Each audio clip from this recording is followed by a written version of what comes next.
Go. Hey there, our friends out there in the scouting world and the broad world in general. We're going to give a great season's gift to all of you. That is to say, we're going to have a podcast here talking with Frank Harper, who's a friend of mine who's so active in scouting that you wouldn't believe it. You'll have to listen to all he has to say, and he's going to be one of the big wheels in charge up at the National Scout Jamboree this coming summer at the Bechtel Scout Reserve here in the United States. But we'll talk about all kind of aspects of the planning and the advice that he gives to people. We'll talk about zip lines and shooting sports and Mountain bikes. And what? Mountain bikes and hospitals, yes, and safety and the national forests and going on the river there and oh, it's a wonderful. The Bechtel Scout Reserve is great. You can be looking at that and listen to all that Frank has to say. And you'll be so impressed by how much he has devoted his life to scouting. It's practically, he says he would talk about it 24 hours a day. And he doesn't just talk, he does. Thank you. Ladies and gentlemen and friends of scouting, welcome to season 2 of Aids to Scouting. Yes, welcome.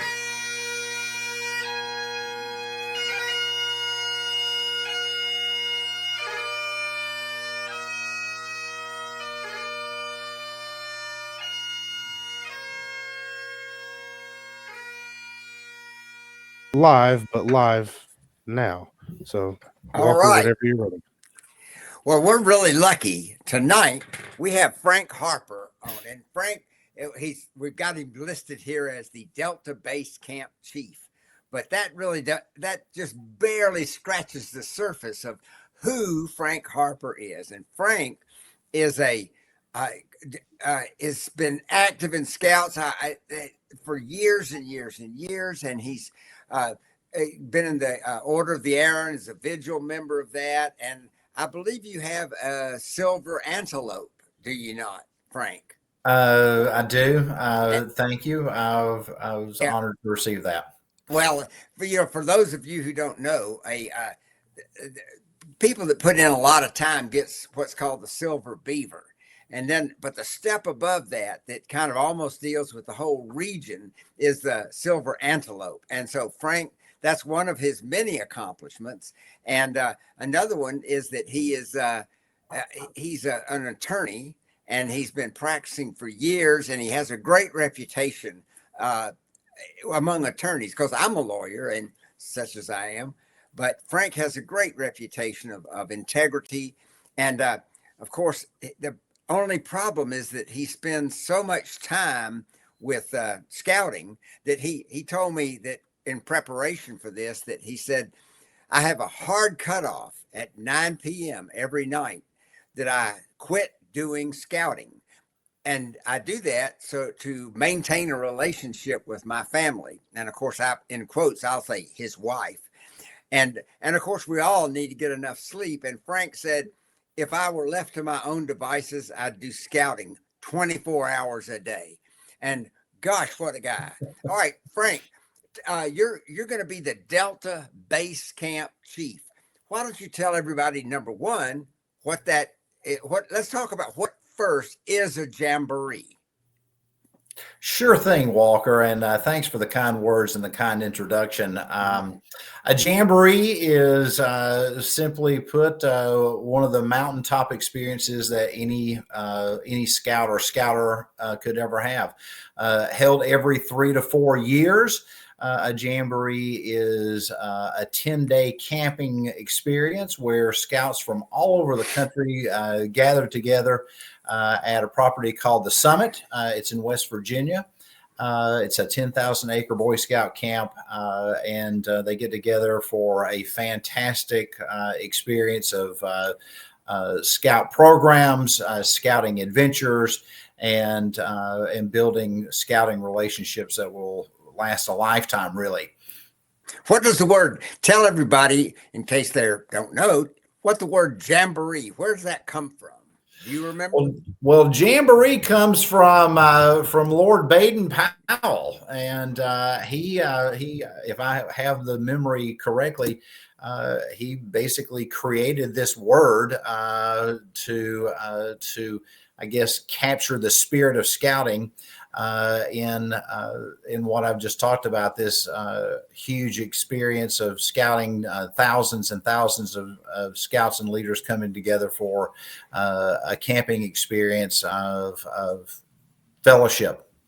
How many jamborees have you attended, either as a scout or a scouter? Walker, I think this is going to be my 10th or 11th jamboree.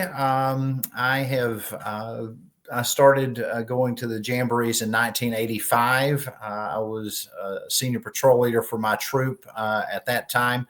And then, so this is 40 years of jamborees for me. I've not been to them all, but I've been to, I think, at least 10, including 2 World Jamborees. Which ones were those that you went to? I went to the World Jamboree in 2011 in Sweden. I was an assistant scoutmaster for a troop of scouts from Georgia, Alabama, Mississippi, and Louisiana. And then I was the deputy base camp chief for Alpha Base Camp at the 2019 World Scout Jamboree, which was held at the Summit in West Virginia. That's I don't know if you know this, but I speak Swedish a little bit. And I think you mentioned that to me earlier. I wish I had gone to that. And my best friend in Sweden, I met him at the World Jamboree in 1963. And then so we've been visiting back and forth. He worked over at Camp Burt Adams in the summer of 67. And then he and I hitchhiked to California and Montreal during that summer. And then I've been back and forth and all that, and he's been here. And his son was down at Camp Thunder for a summer session back in the 90s, and then his granddaughter went to the World Jamboree at Summit in 2019. And so I said, I just have to go. So that's the one I went to, and I was on the staff there and was out on the Brown Sea Island. And what a glorious experience that was. Yes. Tell people what the Brown Sea Island is up at Bechtel.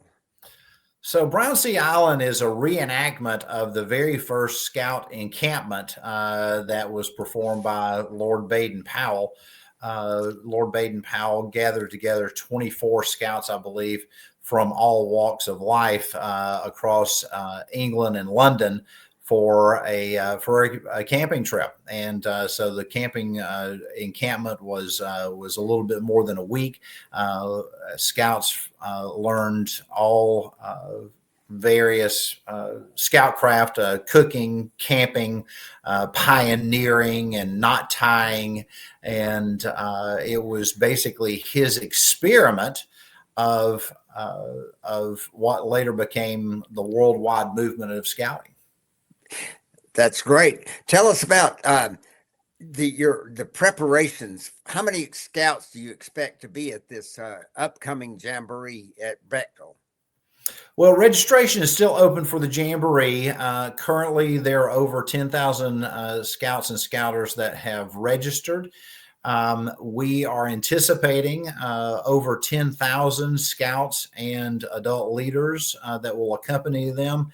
In addition to that, we're expecting some 3,000 staff members to help put on the Jamboree. So I think that the total attendance for this Jamboree would be somewhere in the neighborhood of 13,000, maybe more. The Jamboree in 2023 had 15,000, and so this one is going to be, it's tracking a little bit smaller, but in no way is it going to be a lesser experience.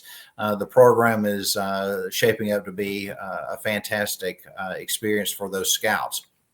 Well, when I went to in 2019, I think there were 35,000 scouts from all. There were actually over 43,000 at the World Jamboree in 2019. Walker, was that scouts or scouters and staff? That was scouts and staff. That's correct. Yes, that's what I was going to say.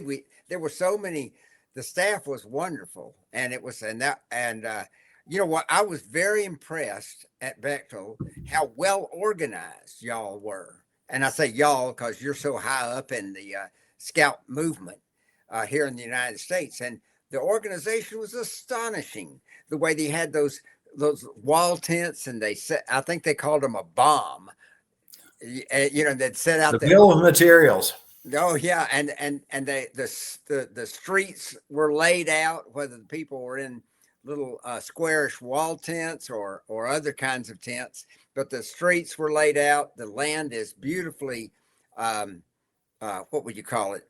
It's beautifully laid out so that the every campsite, these large, like I guess they're about 25-acre camp areas. Delta Base Camp, for example, probably is 25 acres, and it's all at least graded. That's it. That's the word. And it's well graded, so you don't have swampy, wet areas, or at least not much. And a lot of planning and a lot of thought went into building the Summit property. You can tell that the infrastructure there is really designed for large scale camping and scouting events. It was an ideal location for the 2019 World Scout Jamboree. Essentially, people were divided out into 6 base camps: Alpha, Bravo, Delta, Charlie, Echo, and Foxtrot. And so you stayed in one of those areas for the World Jamboree in 2019. I was the deputy base camp chief for Alpha Base Camp. Alpha Base Camp was divided into 4 sub camps with roughly 1,800 to 2,000 people in each sub camp. And so for Alpha, we had a little over 7,000 people for that Jamboree experience that we had. For this upcoming Jamboree in 2026 in Delta, I'm anticipating that we will have over 5,000 scouts and scouters divided among 3 subcamps. one thing that I was impressed by a lot of things there. One of them is how the thought that had gone into it included a hospital, a tent type hospital that had a big staff. It had operating rooms and everything it needed right there. And then it also, it had those swimming pools. They have, for those who are listening, that they had 5 Olympic size above ground pools that were like 2 meters deep or less. And so they had just regular fun swimming. They had scuba diving that you could take, and it was just wonderful, that part. And then they had shooting sports up there. It was the first time in a World Jamboree they had ever had shooting sports. That's correct.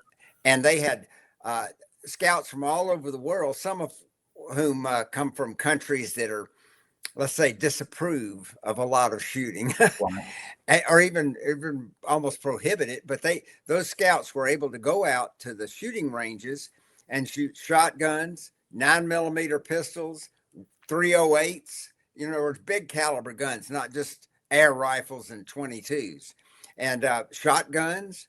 That was great. And the archery was terrific. They had quite a big archery set up there, and it's all very safe. They tell about what caused the most injuries out there. I know what my opinion is. Well, I will tell you that from 2019 and then again in 2023, my experience for those 2 jamborees is, by and large, the biggest set of injuries come from not taking care of yourself. I thought I was going to heat strokes, heat exhaustion, dehydration, and then just foolish horsing around, twisted ankles, twisted knees, things of that nature, running and falling down and getting scrapes and on your elbows and knees. Those are the most common injuries, are those where you're not taking care of yourself, not taking care of your fellow scouts, and carelessness and being tired leads to injury. Well, I was going to vote for the mountain biking the area. Y'all wouldn't believe it. You people out there who've never seen Bechtel, you could probably look it up on the internet. and it's called the Bechtel. Spell that for us. B-E. Bechtel is B-E-C-H-E, B-E-C-H-T-E-L-E. And it comes, that's the name of a family. And I think all this had been a coal mining place where it was strip mined and then replanted, refixed. And so it was. Yeah, originally this had been mining property that was reclaimed from a strip mine, and so when the Boy Scouts obtained this property in around 2010, this was a 10,000 acre former mine that had been reclaimed and rehabilitated for the purpose of having a scout camp. Well, it backs up to a national. It backs up to a national forest, so it's like having it even be much bigger than 10,000. It does. It backs up to the New River Gorge Park National Area. This was an area where the Order of the Arrow performed the largest conservation project in the history of scouting in 2011. And some 78,000 hours of service during that project. That's wonderful.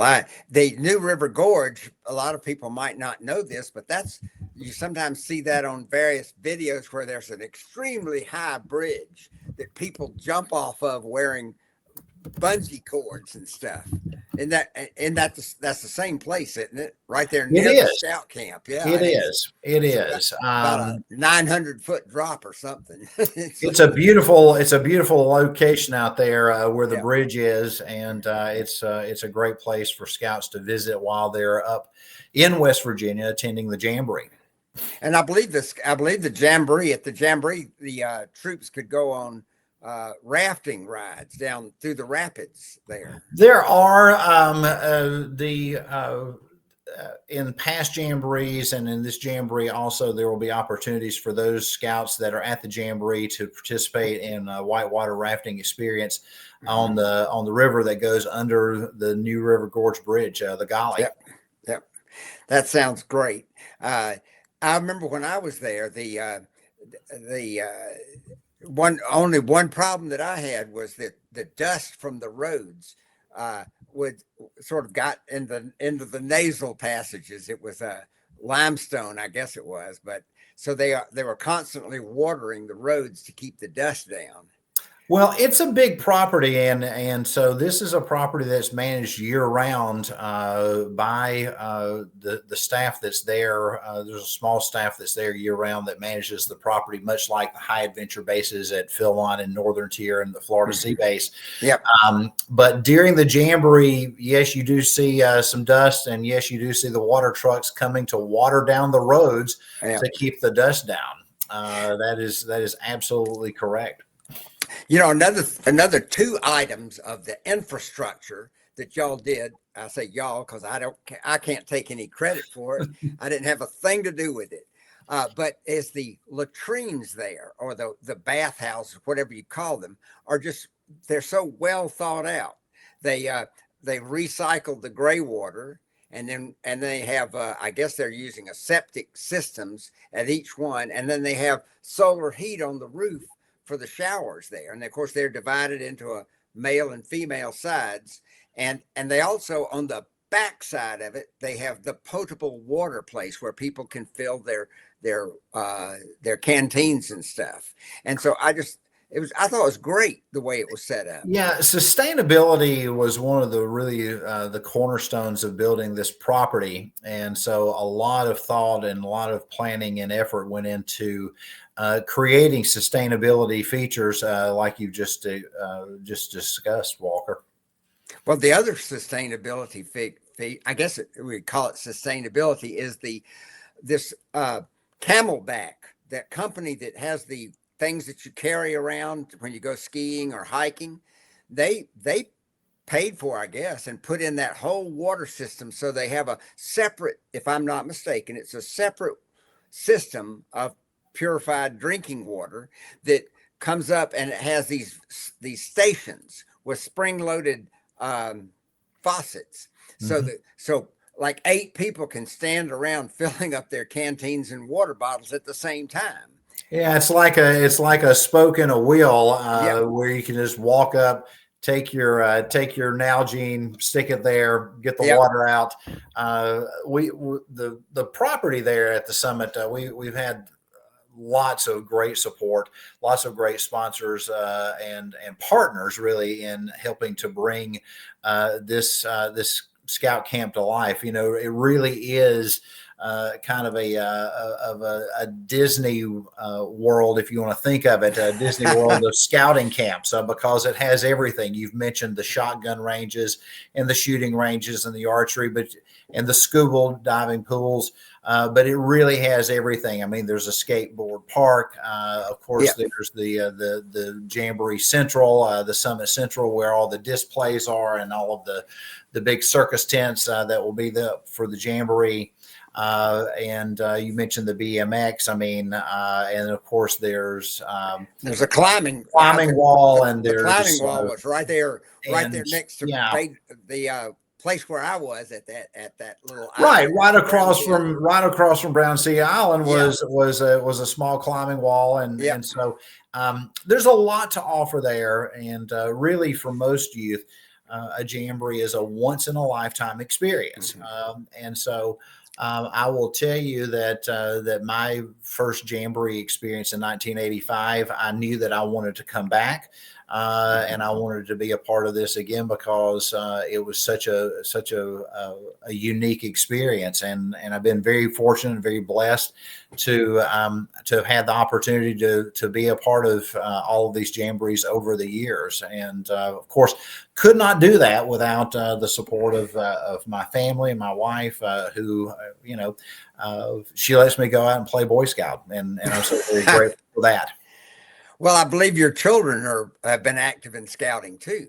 They have, Walker, and so I have 2 children. Meredith is my oldest. She is now 28. My son Will is 23. 24. They have both been a part of the scouting program. They've both been a part of the older scouting program called Venturing. Both of my kids have been very active in that.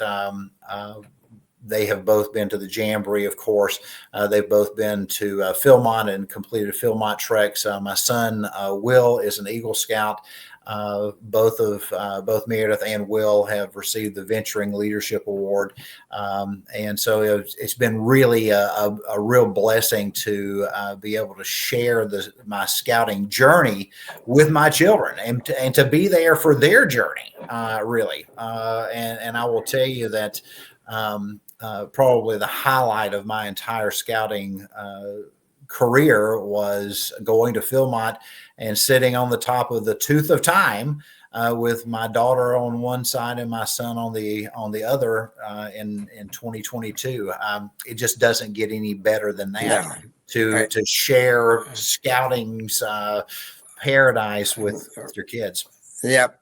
And, I went, like I said, I went to the World Jamboree in '63. And so we went on these tours in England and Switzerland and Italy and all that, and finally got there and then toured around in Greece after the Jamboree. And that was great. And then my older son went to the Jamboree in Holland in whatever year that was. I'm wearing a shirt that he got there from a Scottish boy.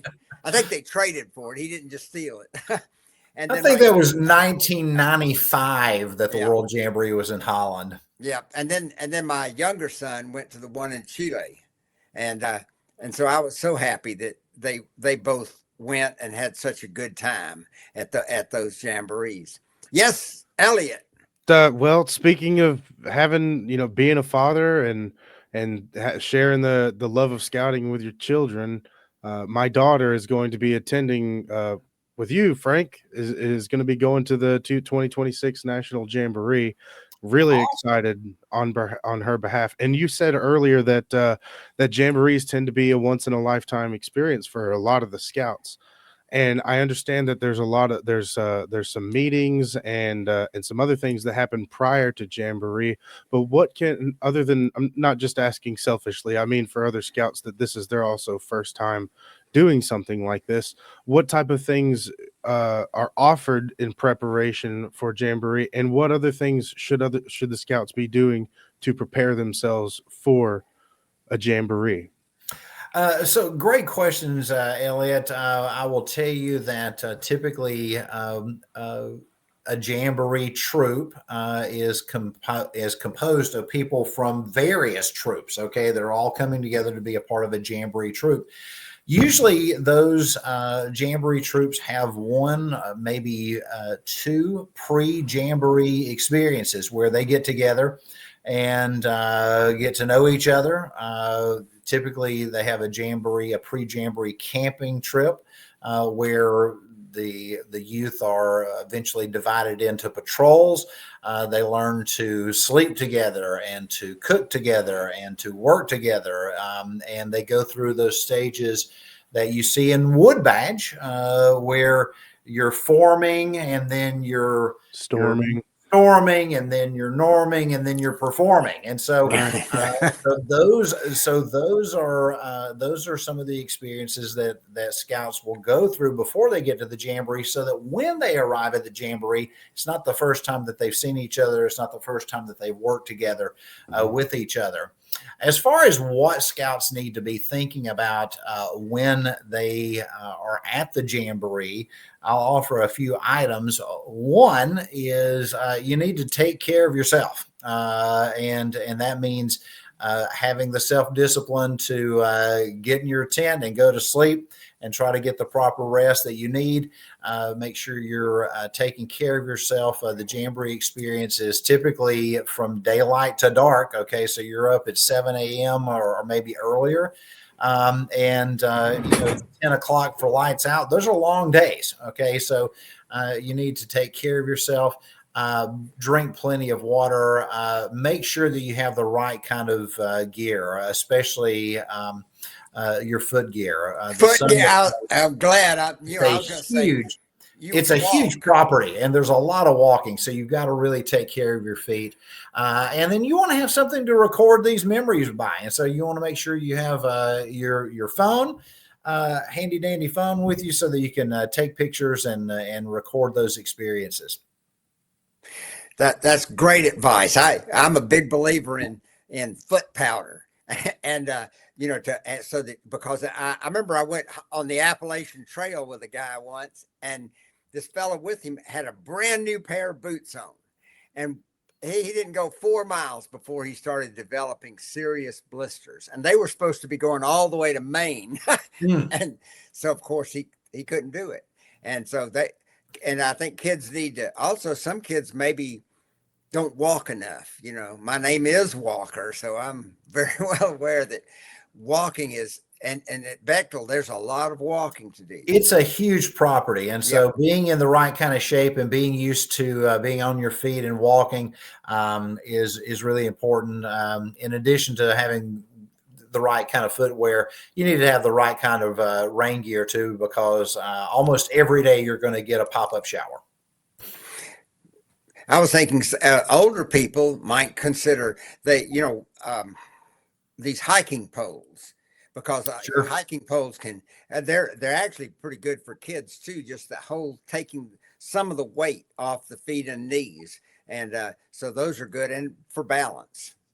One of the things, Walker, you had mentioned earlier was the medical city that is at the Jamboree, and so I do want to take a moment to mention this in conjunction with Elliot's question. Is that the Jamboree is an experience where there is a fully formed and a fully developed and planned medical tent city, if you will, that is designed to take care of literally every single imaginable medical circumstance. The Summit has a helicopter pad for medical hospital helicopters to transport people in the event of an extreme emergency. And so the medical staff at the Jamboree is outstanding. They can treat anything. They are prepared for everything. And that's one of the things that I do want people to come away from this call and this podcast is that, this is a safe scouting experience, and safety is at the forefront of everything that we're doing at this Jamboree. That reminds me, when I was there in 2019, there was a kind of like a background presence of West Virginia National Guard, and there were even people, they were out in the woods so that strangers and people couldn't just infiltrate through the forests, and so there was that. Like I say, it was kind of a background thing, but there was a lot of that sort of security there, which I think some parents might be glad to hear that. Are they hiring private this next year? No, I think we're going to get along with West Virginia. West Virginia likes Bechtel. That was the big theme song at the World Jamboree, was that John Denver song about West Virginia. Take me home. Yep. Well, one thing, so I will go ahead and just briefly address the issue there. There has been some reports in the media about the Secretary of Defense, Pete Hegseth, and this proposal of separating the military support of scouting. What I would caution is that this is, still just an unsubstantiated report. We don't know what's going to happen there. I would be personally surprised to see that actually happen. There is almost a century of a partnership and a relationship between our military forces and scouting, and I would be surprised to see that go anywhere. Secondarily, though, to Walker's point, West Virginia, we have received tremendous support from local authorities in West Virginia for our jamborees, and that's not going to go anywhere. And so overall, I'm reasonably optimistic that we're not going to see any issues there. Again, the Jamboree is it's a singular site. It's an insulated site. There's only a couple of ways in and out. This place is as safe as as you can imagine. Well, and that's right. And that's great news. It is great news. And, a lot of people worry about that. And frankly, when I was there in 2019 with all these 35 or 40,000 kids, about 30 or 40% of them were girls. And, and I saw no misbehavior. I never saw people using alcohol, or never smelled them using drugs. And, they're teenagers, which is remarkable that you could have 35,000 kids and not have any. Now, Frank was one of these camp chiefs, and maybe he knows some more stuff, but we don't need to talk about it. But on the surface of things, this was the most well-behaved people imaginable. We're scouts. Yeah, scouts. Right. That's right. And I'm not surprised in the least. Well, amen to that. Well, a large number, Walker, at this Jamboree. So the Jamboree that we had in 2023 was the first time that Scouting America had truly a co-ed Jamboree experience for a national Jamboree. And so we're going to see more young ladies at this Jamboree than in 2023. But again, there were no major issues. There are always going to be isolated things that pop up, but by and large, there were no major issues that were encountered. The reality is that scouting is a program that benefits all youth of all ages, of all sexes. And so both young ladies and young men can benefit tremendously from the scouting program. I think that scouting is a fantastic experience for young people to go through and for their parents to experience with them.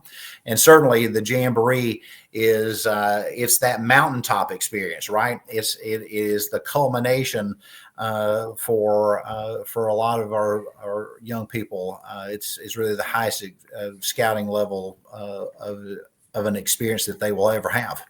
Yeah. Oh, I was going to also mention that a couple of things here, that if people, if any of the people listening are ever in West Virginia, I believe they have ways that you can go to the headquarters. It's on the highway out there. And then they have a little tour that you can go in and see the place. I believe that's correct. I think that's correct, Walker. You know, probably the one stop shop for people to go and look for things of that nature would be the Jamboree website, which is jamboree.scouting.org. At that website, you can find a whole host of information about the Summit property, about the Jamboree program, photographs, detailed information about program, and that would be your best resource as far as that question is concerned. For everybody watching, just check down below and you'll find the link there. If you're listening, check the description of the video and I'll have links provided for everything.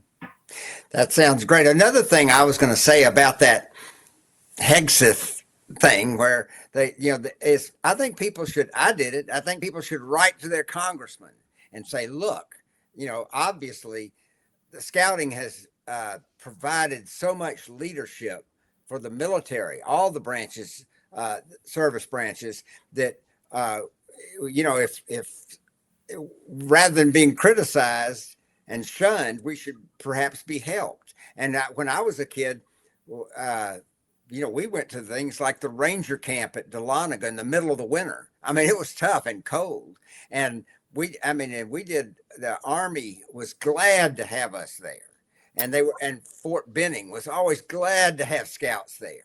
That have their own units that were on base and everything. It was well, certainly the relationship between scouting and our armed forces it goes back decades and decades and decades.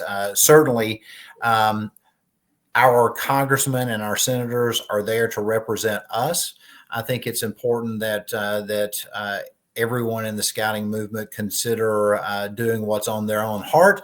But certainly, I would encourage, reach out to your congressman, reach out to your senator, and let them know how you feel about this issue, because it is an important issue. America needs scouting more than ever today, and it's such a great program for young people. And so many of our young people do end up in the military, and that introduction a lot of times comes through the Jamboree experience, because typically in the Jamboree experience, the military, they have displays, they have recruiters, and so it's a great relationship that we certainly want to continue. Yep.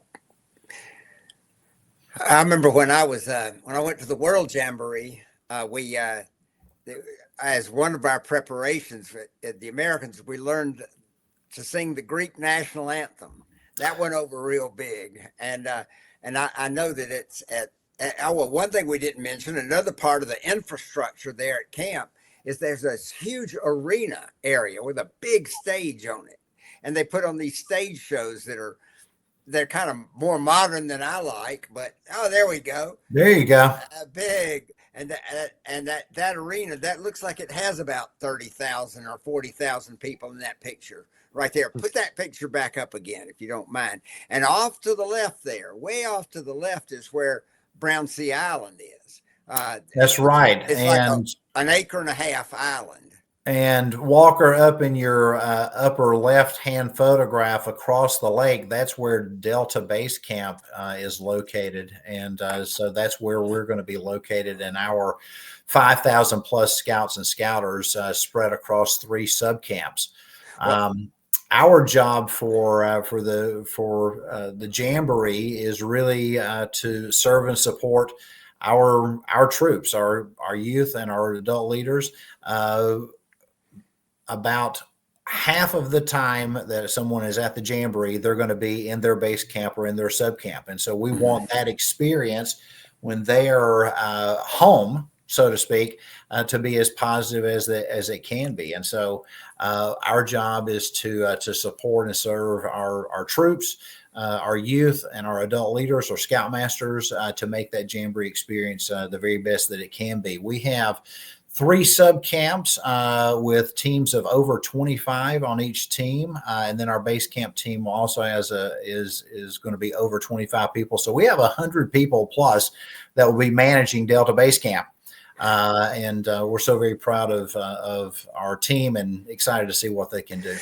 Well, I remember they had one of the things they have there were the really large tents, like I was in the E camp over there. The staff Echo, camp. and that was where the staff was. And so, and they had these big mess halls over there, but they have a plastic flooring that floors these huge tents. So, normally if you were out in the Army and they put up a wall tent, a huge wall tent, it'd be a muddy mess inside on the floor. Not long. But not there, not at camp. They've got it fixed. And they can take down all that stuff. They can fold up those above ground pools. They don't have to leave them out all year long so they degenerate. I guess they just empty them and roll them up for the next Jamboree. When the Jamboree arrives, there will be tents and all kinds of infrastructure that will be erected for that Jamboree. And when it's all over, it all comes back down. It's really remarkable to see that property with nothing on it. And then it's also pretty remarkable to see the Jamboree with everything on it, all the tents and all of the infrastructure. It's a sight to behold. Yeah, I was so impressed. Oh, another thing is that for those of you who don't know, all these activities, like we've already talked about some of them, but then there'll be these other areas where there'll be like pioneering or wilderness men, and they had muzzle loading guns, and they had axe throwing, and they had blacksmith shops, and they have all kinds of things that go on. So, scouting appeals to every kid because every kid can find his niche in scouting, whether it be song leading or nature study or pioneering or some kind of athletic competition or climbing. It's just it offers so much, and then the Jamboree experience, I think, gives a lot of these older scouts a lot of ideas that they can take home for their leadership responsibilities. And they see how other people do things and talk to other people, and they make friends from all over the United States or the world for that matter. Well, Walker, you're right. The program at the Jamboree is really outstanding. It's diverse in its offering. It is wide ranging in its scope. There are all kinds of, high adventure type activities, zip lining, mountain biking, the shooting sports. You're going to have the stadium shows. You're going to have all of the cultural items and the booths. It really is just an opportunity for scouts to experience the very best of scouting at the highest level possible. And it's, again, it's a mountaintop experience. It's a life-changing experience. And it's certainly one that it would be my hope and prayer that every young person in the scouting program would be able to take part in at least once. And typically for young people, it is once in a lifetime experience. I'm a Jamboree believer. I'm a big Jamboree guy, and so I certainly know what that experience has meant for me. I've seen it through the eyes of being a youth. I've seen it as an adult leader. I've seen it as a parent. I've seen it as a staff member. It really is just a fantastic experience. Shoot, I had forgotten all about the zip line. They've got a zip line there that's about 4 of them they're parallel, and they go it's over a mile long zip line, and it goes way over this part of the lake and everything, and it's safe, but it's thrilling. I've forgotten about the zip line. Hey, Frank, tell me something before we let you go. And I know it's getting. I don't want you to miss your bedtime. But I'm yours for the entire. I'm yours as long as you want me, Walker. well, there we go. We'll be. Never mind. I was going to kid about staying until midnight, but tell you have some other. You wear some other hats in the Scout movement, aren't you? Like on a big committee for the Southeastern United States or something. What's your job title? Sure, I'm happy to talk about a little bit of that, Yeah. and try not to drone on too much. Yeah.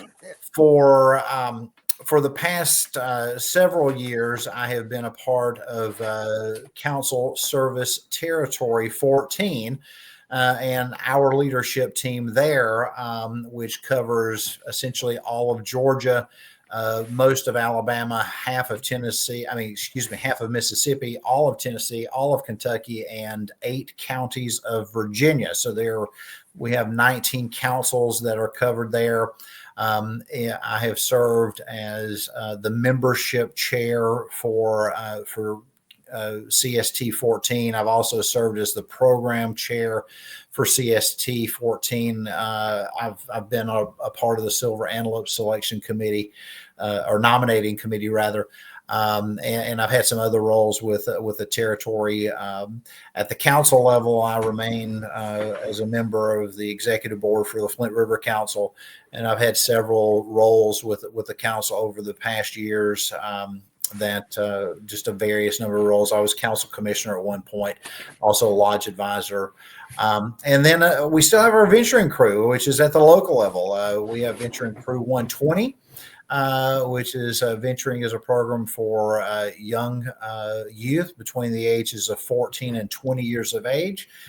We've done some great things with our venturing crew. We went to Colorado for a backpacking trip out there.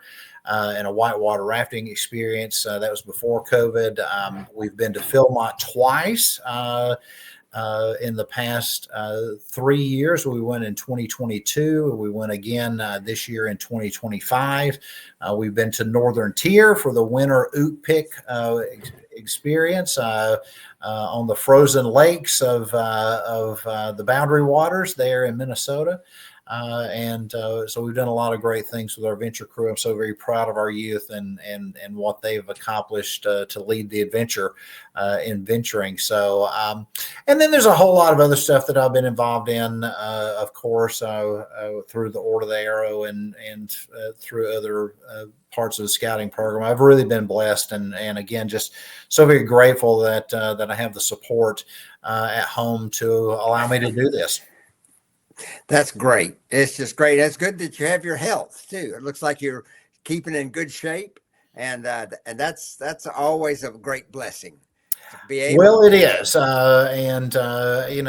we're 56 years old now, so we're maybe slowing down a little bit, but hopefully not too much. Hopefully, we've still got maybe a little bit more in the tank and more scouting adventures ahead. Good health and God willing. I will tell you, Walker, we've been friends a long time. And I'm as excited for this jamboree that's coming up next summer as I have been for really anything that I've ever done in scouting. I'm so very fortunate and grateful to be a part of what we are doing as a country to bring this jamboree to scouting's youth. I'm so very grateful and thankful for the team that I have around me, for our Delta team, and really excited to see what we can do and how we will deliver on the promise of scouting to those youth that are at the jamboree this summer in July. Well, I hope that one thing y'all can give them all is the charge of what you do here. Take it back to your troops. Take it back to your friends. Take it back to your communities. That sort of give back, that pay forward, because that's what people like you and me and Elliott, that's what we do. Is we got so much out of scouting that we pay it forward, or we stay active. We hope that things will keep going. When Baden Powell, that guy that looks just like me, when he's at the scout camp and he tells these kids that he was born in 1857 And they're going, what? You can't be that old. And I said, do the math, you know. And then Baden Powell will say, I'll stay alive as long as there are scouts. Amen. And because of that, I have to thank you scouts and you parents, you adult leaders, because without all the people like you and the people just at the den leader level and the pack leader and all those adults that get in there and pitch, even after their children have grown up, all those people, I have so much respect for them. I remember I was blessed a few years ago with somebody decided that maybe I should get a silver beaver. And my wife said, oh, it's about time. And I said, honey, you don't know. You don't understand. There are these guys out there and ladies who've been doing stuff almost without recognition for years, 20 years, 30 years, 40 years. And those are the people who I think really deserve those silver beavers and that recognition. And in your case, the silver antelope. You people who've done way beyond what the call of duty. Well, you're too kind, Walker. You're far too kind. You know, that's not too kind.